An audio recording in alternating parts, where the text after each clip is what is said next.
مشرق وسطی میں بڑھتی کشیدگی کم کرنے کے لیے پاکستان نے کوششیں تیز کر دی ہیں۔ وزیر اعظم شہباز شریف نے ایرانی صدر مسعود پزشکیان سے ٹیلی فونک رابطہ کیا۔ اسلام آباد مفاہمتی یادداشت پر عمل درآمد ناگزیر قرار دے دیا۔ وزیر اعظم شہباز شریف نے قطر کے امیر شیخ تمیم بن حمد الثانی سے بھی ٹیلی فونک گفتگو کی اور خطے میں حالیہ کشیدگی پر گہری تشویش کا اظہار کیا۔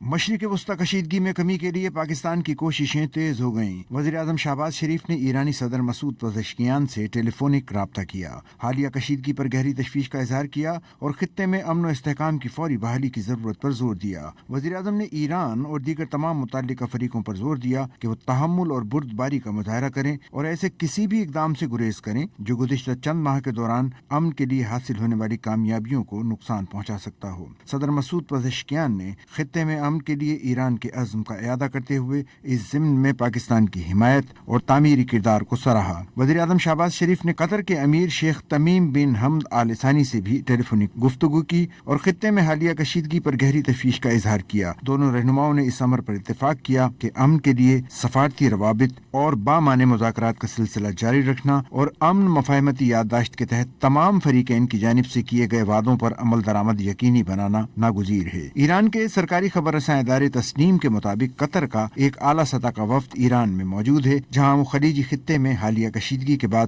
ثالثی کی کوششوں کو آگے بڑھانے اور سفارتی رابطوں کو مضبوط بنانے کے لیے ایرانی حکام سے ملاقاتیں کر رہا ہے۔ اس دورے کا مقصد خطے میں بڑھتی ہوئی کشیدگی کے بعد قطر کے ثالثی کردار کو مزید مستحکم کرنا ہے۔ رپورٹ میں کہا گیا ہے کہ یہ دورہ ایسے وقت میں ہو رہا ہے جب آبنائے ہرمز میں پیش آنے والے مبینہ واقعے اور اس کے بعد ایران کے فوجی اور شہری اہداف پر امریکی حملوں کے تناظر میں علاقائی صورتحال حساس بنی ہوئی ہے۔